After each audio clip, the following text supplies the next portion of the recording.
Hello everyone, this is Marco and welcome back to my channel. When I did the Allosaurus review, I teased that I was going to do this video. I will be customizing this Allosaurus figure and turning it into something else. It's been quite a tough project, so I really hope you enjoy it. I put loads of effort into this. So what exactly am I going to do? Well, if you've seen the title and the thumbnail, that's probably a bit of a spoiler, but it all started from an Instagram post. I was just mindlessly scrolling on Instagram as you do, and I came across a post by Lorelei J. Shannon. I was actually unsure on how to pronounce that. I sent him a message and he gracefully told me how to pronounce his name. Anyway, they modified and customized their Hammond collection Allosaurus figure to make it look like a big Baryonyx. And if you know me, you know that I love Baryonyx. And I fell in love with this custom and I thought I'd just have to do it. So thank you so much for the idea and inspiration. I highly recommend you go and follow their Instagram page. They're an incredibly talented artist and they've got their own comic book in the works. It's called Prey and it looks really intriguing. The book will launch on Kickstarter this summer. Go check it out. I'll leave a link to the socials in the description. So going back to the custom, they used the head from the epic attack Baryonyx and slapped it onto the Hammond collection Allosaurus, which is quite ingenious because they're about the right size. But you're probably asking yourselves, why do you need to make a Baryonyx custom when Mattel have already made a Hammond collection Baryonyx? Well, I'm not too keen on that one, unfortunately. It was one of their first releases, so it had bigger feet and really thick teeth, but most importantly, it is tiny. Considering the Baryonyx in the film should be roughly a similar size in length as the Carnotaurus.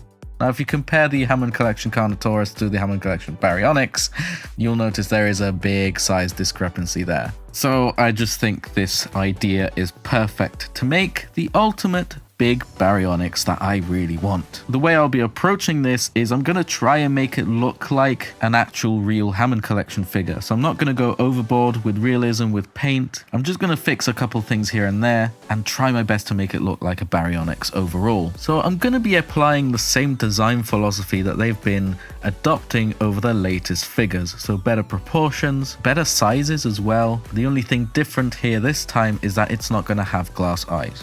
That pains me that I'm going to be pretty much destroying the epic attack Baryonyx figure, but it wasn't great to begin with. Its tail was way too short, but I'm still going to keep that body just in case I'm going to make a different custom with it.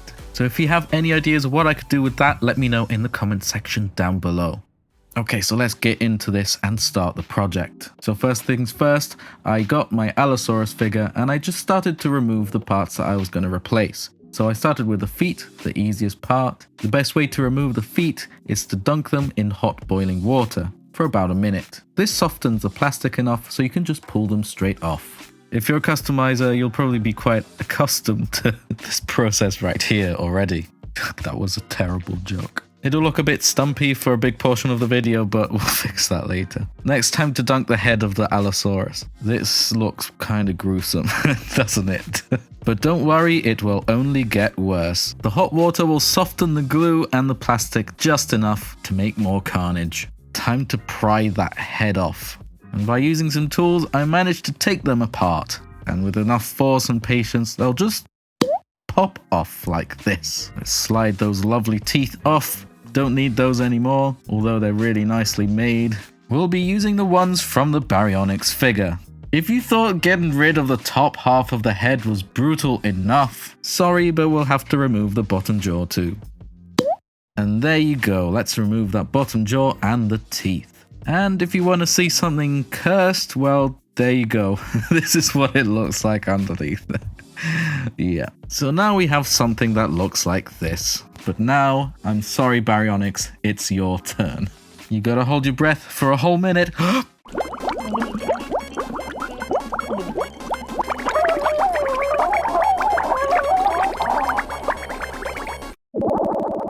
You think the Baryonyx has suffered enough?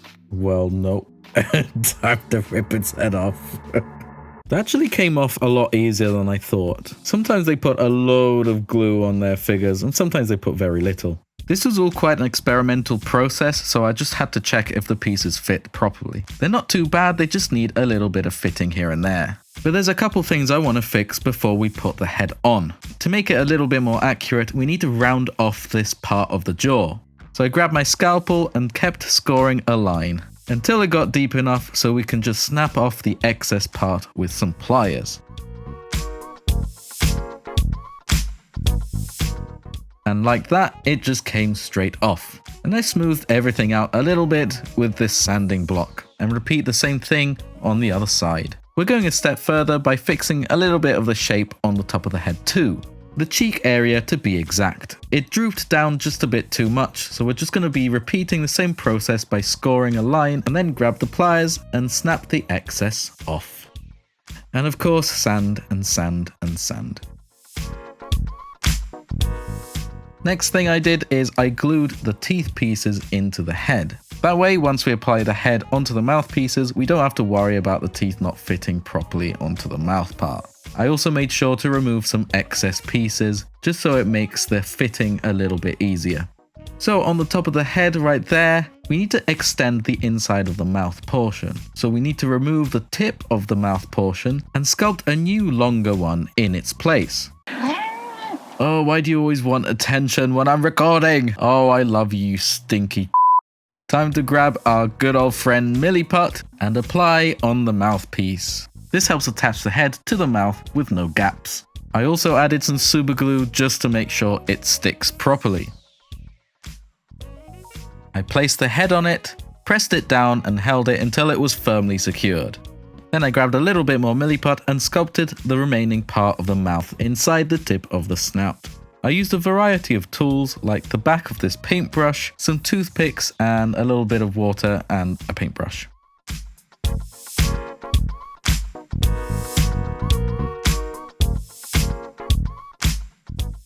I also filled in some gaps in the cheeks.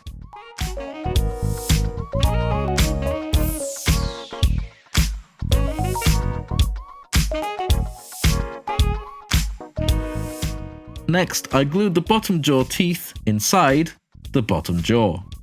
I needed to do a little bit more adjustments. To make it fit properly, I had to cut away this peg right here. Then I used some more Milliput and put it inside the bottom jaw on the back end and pressed it into the mouthpiece. You can see some imprints of the pegs onto the Milliput right there. That'll help me line it up properly later on when I need to glue them together. In the meantime, I filled in a few more gaps here and there with Milliput.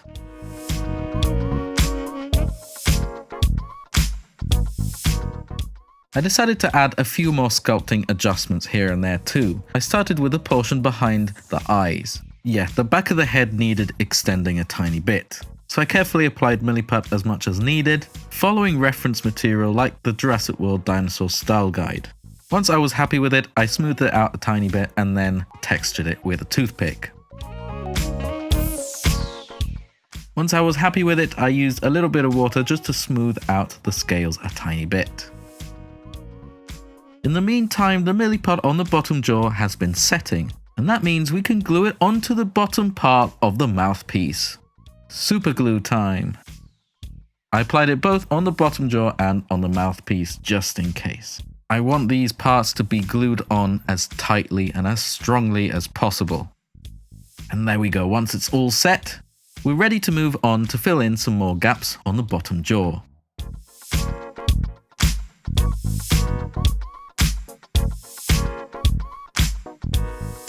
And of course we can't forget to fill in the gap in the front part of the mouth too, using the same tools and technique that we adopted for the inside of the mouth on the top half of the head. We'll also be adding in the tip of the tongue later on. I also realized that the cheeks need to come out a bit more. They need to poke out by quite a bit more actually. In reality, I was meant to sculpt the rest of the tongue in this segment, but then I got distracted and I started sculpting the cheeks. Only after then I sculpted the tongue in, and then I got distracted again by sculpting some more detail on the roof of the mouth. All with the same mix of Milliput. So I only had about an hour's window of time to be able to complete the sculpt before it got too hard. I don't know why I do this to myself, but hey, that's part of being an artist, I guess. So here we go. I hope you enjoy this segment of me sculpting some bits. These extra details I decided to sculpt are these little holes on the roof of the mouth. I'm not too sure what they're called. And then I added some detail on the back of the throat. Weirdly enough, The mainline figure of the Baryonyx, the one aimed at kids, had loads more detail inside the mouth than this Hammond collection Allosaurus. You know, the premium collector's one? Yeah, I still don't understand Mattel. But anyway, once I was satisfied with the sculpt of the inside of the mouth, I moved back to the cheeks, smoothed them out, and textured them. Then my obsessive self realized that the jaw needed some work too. It needs to be rounded off a little bit more, it's a bit too square, so I grabbed my Dremel and removed some excess material. I removed a tiny bit more than I would be comfortable with because I had to keep in mind that I had to go over it again with Milliput so I could retexture it, adding an extra layer of thickness. The bottom part of the jaw that leads into the throat is also a bit too deep, and there's a massive gap between the neck and the bottom jaw. And there, look, the jaw has been rounded off a bit. Time to sculpt the texture back. Again, same tools and method as earlier.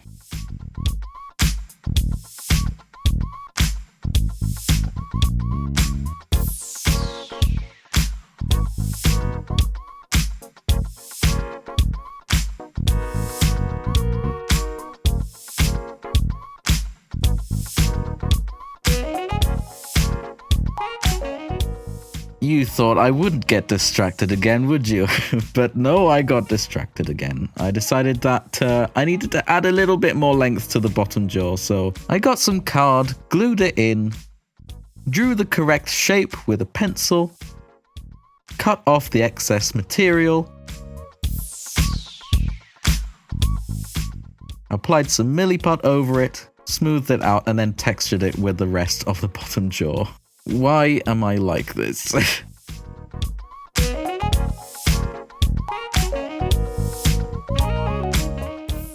And with that, the head portion is complete. We can move on to the rest of the body. So the first thing we have to do is remove those spikes on the back of the neck and on the rest of the body, but that comes later.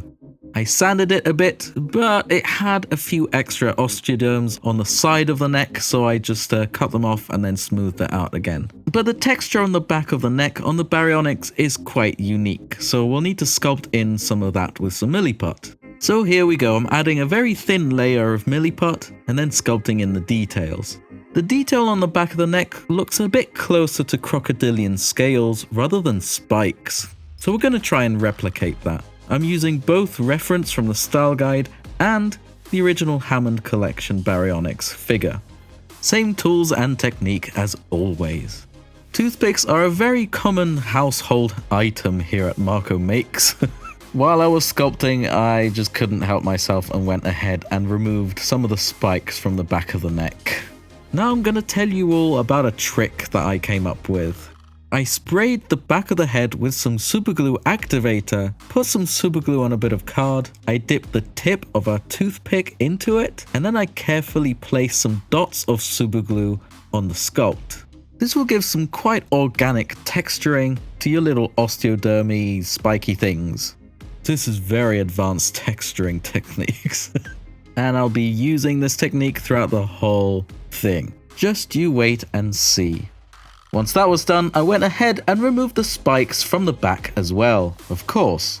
At this point, I really started to hate myself because I just kept noticing little things that weren't quite right for a Baryonyx, and I don't have the mental capacity to stop myself, to draw a line and where to stop with the accuracy and detailing. So I went a bit crazy.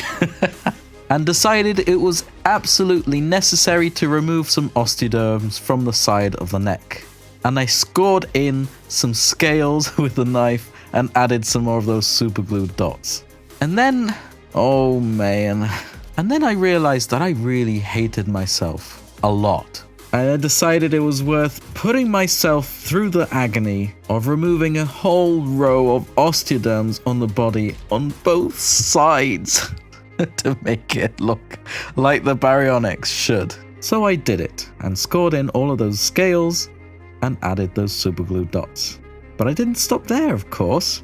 The Baryonyx's spine should be a little bit taller on the back portion of the back.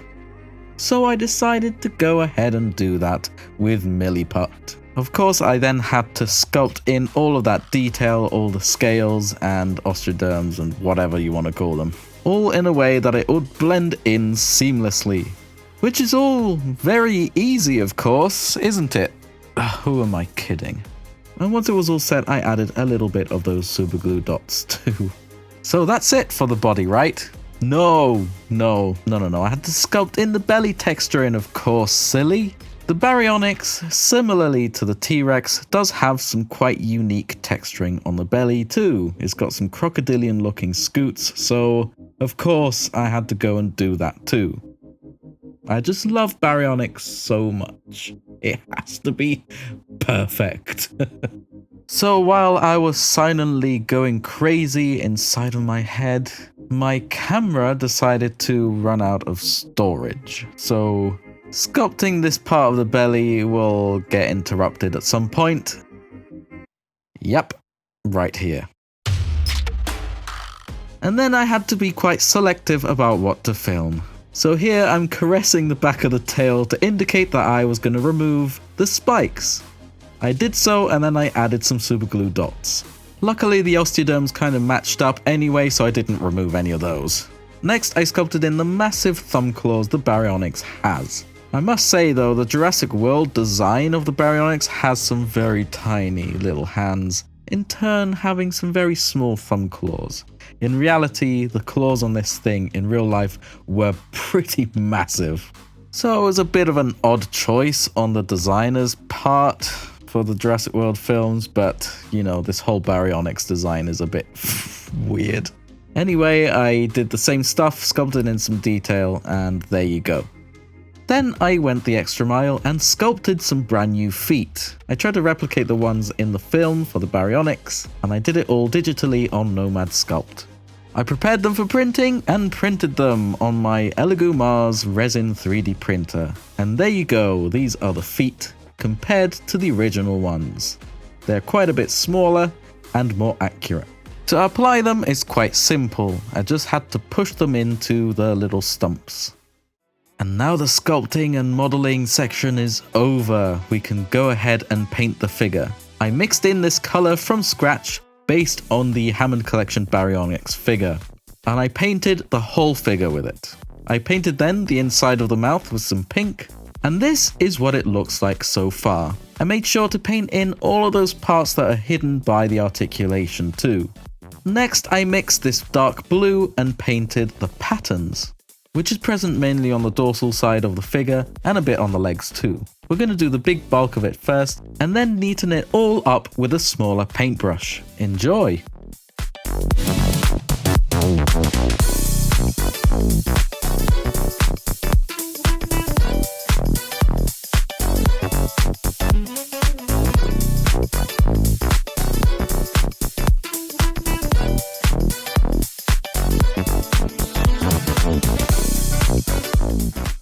The head has some blue too, so I added it a bit there and then smoothed it out with another paintbrush. Then I mixed some white that is kind of browny looking, and I painted the outline of all the patterns. Yes, that's quite a lot of work. Using that same color, I painted the counter shading on the belly. I also extended it a bit on the tail and on the neck. I used some bright blue with a tiny bit of metallic effect on some parts of the face. And then I added some dots here and there on the neck and throughout the rest of the body too.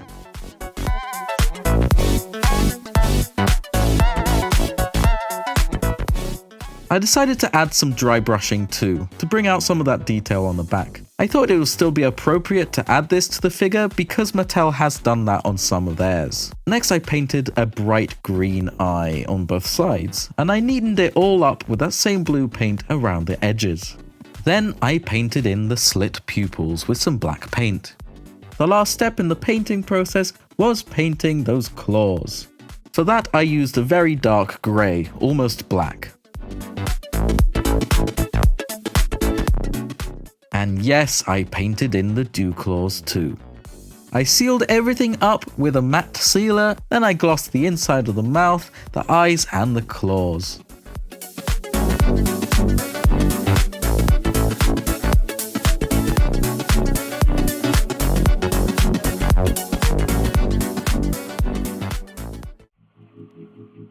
this is the end result. It was quite an adventure. It was quite painful. I did go crazy a couple of times, but that's quite usual for me anyway, I guess. Now I have my perfect Baryonyx, the one that we should have had from the beginning. One thing that I found particularly tough with this was trying to blend in that belly texture with the rest of the sculpt. I think it kind of worked. You can see the smaller feet I sculpted for this project. I think they look quite nice. Getting rid of all of those spikes and those excessive osteoderms really helped, I think. I'm probably gonna extend this end bit as long as I can, because I really want you all to appreciate the amount of work I've put into this thing. So yeah, I'm pretty happy with it. I think it legit looks like a real Hammond collection figure, minus the glass eyes. Here's a comparison with the Allosaurus, although this is a modded one, to the final Baryonyx. And here's the original tiny little Baryonyx compared to this new one. I put a little Alan figure there as well, just so you could get an idea of the scale of this thing. I really wish that Mattel would go and redo some of the earlier releases in the Hammond collection line, more in line with the latest design philosophy that they've been adopting and applying on their latest figures. But one can only dream. In the meantime, I have this Baryonyx to maybe temporarily satisfy my compulsion to have a decent Baryonyx figure. So with that, I'll leave it to you. Let me know what you think in the comments section down below. Thank you so much for watching. I would like to give a massive thank you to all of my Patreons. Seriously guys, your support really does mean the world to me, as it helps me do what I love for you. You help me buy materials, and most of all, you give me a helping hand with improving the quality of the content of my videos. Even if it's just a small donation, every little helps.